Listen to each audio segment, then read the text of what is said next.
प्रिय विद्यार्थियों, मैं उमाकांत प्राज्ञहंस आप सभी के सम्मुख एक बार फिर से विद्यापति जी का एक पद लेकर उपस्थित हुआ हूँ। सुन रसिया अब न बजाओ विपिन वंशिया।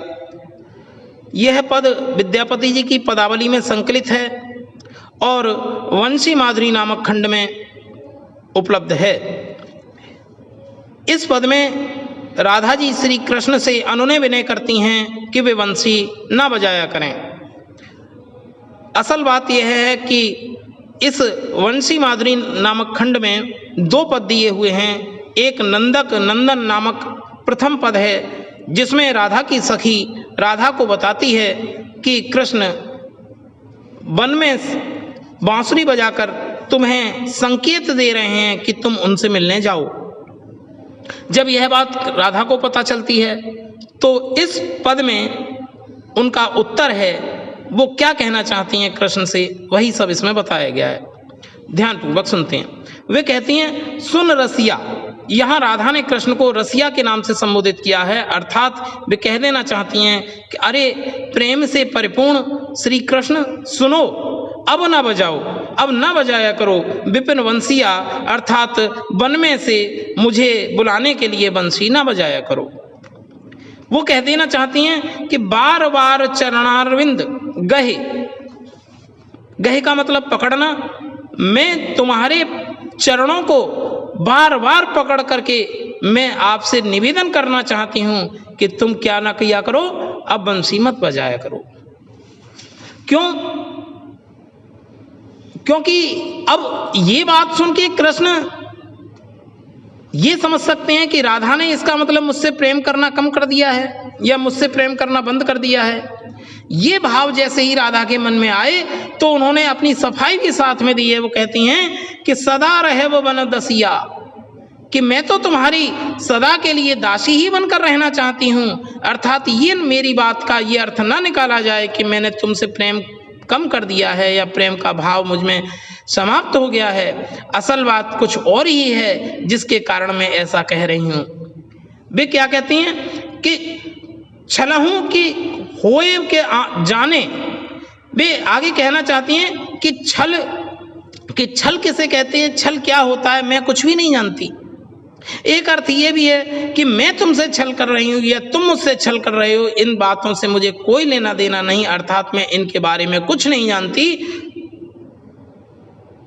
छल किसे कहते हैं ये वो नहीं जानती। वे तो निश्चल होके ये बात कह देना चाहती हैं कि वृथा होइत कुल हसिया, कि अगर तुम बंसी बजाते रहोगे और मुझे इस तरह बुलाते रहोगे तो व्यर्थ में ही मेरे कुल की हंसी उड़ेगी। अर्थात मेरी कुल की हंसी ना उड़े, इसलिए मैं चाहती हूं कि तुम बंसी ना बजाया करो। और वो अपने प्रेम की पुष्टि करते हुए कहते हैं कि अनुभव ऐसन मदन भुजंगम हृदय मोर गैल डसिया।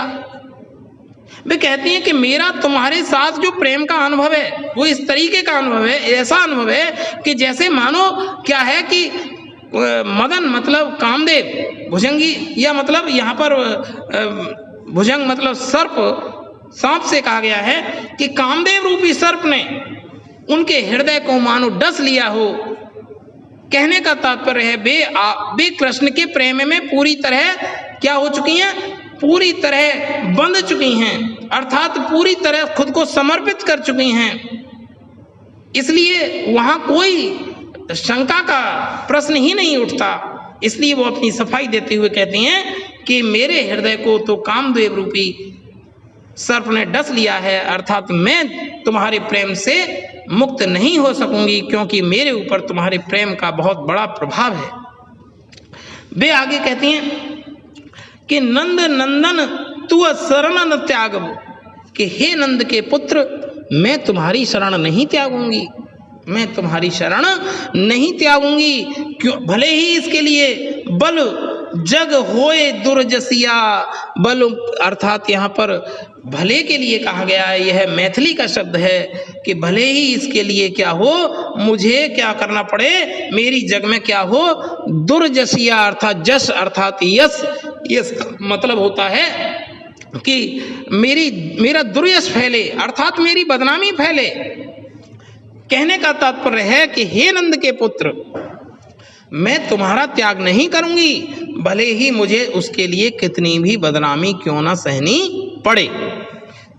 विद्यापति जी राधा के माध्यम से ये बात कहलवा कर वे राधा के स्त्री भाव का वर्णन करना चाहते हैं। स्त्रीत्व को का जो मूल तत्व है उसको यहाँ उपस्थिति दर्ज करने के कारण वे बात बताना चाहते हैं। वे कहना चाहते हैं कि विद्यापति कहे सुन बनिता मन तोर मुख जीतल ससिया। विद्यापति जी यहाँ राधा से राधा ना कह के कहते हैं कि बनिता स्त्री, मणि मतलब मणि, हे स्त्रियों में भी मणि सुनो। क्या सुनो? चूंकि वो जानते हैं कि राधा ने कोई साधारण बात नहीं कही है, राधा ने स्त्रीपूर्ण बात कही है। स्त्रीपूर्ण बात से मतलब ये है कि स्त्री का स्वभाव होता है कि वो अपने प्रेम को प्रकट हो देना नहीं चाहती, वह उसको सार्वजनिक हो देना नहीं चाहती और उसे अपने कुल की बदनामी का डर रहता है, इसलिए वो क्या है उसको कहती नहीं है, अपनी तरफ से प्रस्ताव नहीं रखती। लेकिन फिर भी वो यहाँ एक तरफ मना कर रही हैं, एक तरफ अपने प्रेम की पुष्टि कर रही हैं, दुधारी तलवार से गुजर रही हैं। ऐसी विषम परिस्थिति को देख करके विद्यापति को राधा के इस भाव को देख करके जो विचार आए हैं वो कहते हैं कि तोर मुख जीतल ससिया, कि ये भाव व्यक्त करते हुए जो तुम्हारा मुख दिखने में लग रहा है, कैसा लग रहा है?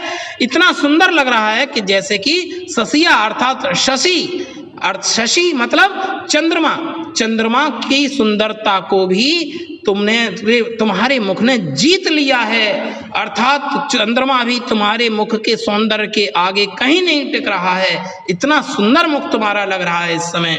और वो कहते हैं धन्य धन्य तुर भाग्य ग्वारिन, हे ग्वाले की पुत्री ग्वारिन, ग्वालिन तेरा भाग्य धन्य है। वो उनके भाग्य को धन्य कहते हैं और कहते हैं हरि भजु हृदय हुलसिया, तुम प्रसन्नता पूर्वक क्या कर रही हो? हरि अर्थात भगवान कृष्ण को अपने हृदय में धारण करते हुए उनका भजन कर रही हो, उनको भज रही हो, उनको ध्यान कर रही हो। कहने का तात्पर्य यहाँ है कि अपने हृदय में कृष्ण के प्रेम तत्व को धारण किए हुए हो और इधर सामाजिकता की वजह से लोक कुल के मर्यादा की लाज भी कर रही हो। बस स्त्री का यही श्रेष्ठ गुण होता है और इसी गुण के कारण वो उन जो ये भाव व्यक्त करते हुए उनका जो चेहरा है वो चंद्रमा से भी अधिक सुंदर लग रहा है और इसी कारण वो मानते हैं कि ऐसा कार्य करने वाली जो हमारी राधा हैं, राधिका जी हैं, वे वास्तव में धन्य हैं और उनकी बड़ाई करते हुए यहीं पर विद्यापति जी ने अपने पद को समाप्त किया है।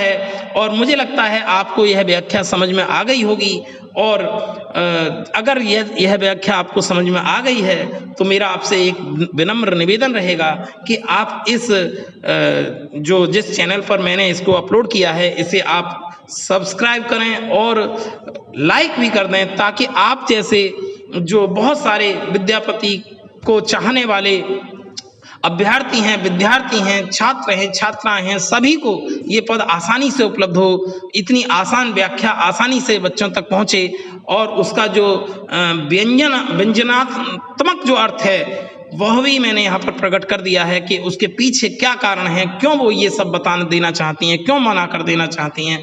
तो मेरा यही निवेदन है कि आप लोग मेरी इस बात को समझेंगे। बहुत बहुत धन्यवाद, बहुत बहुत नमस्कार।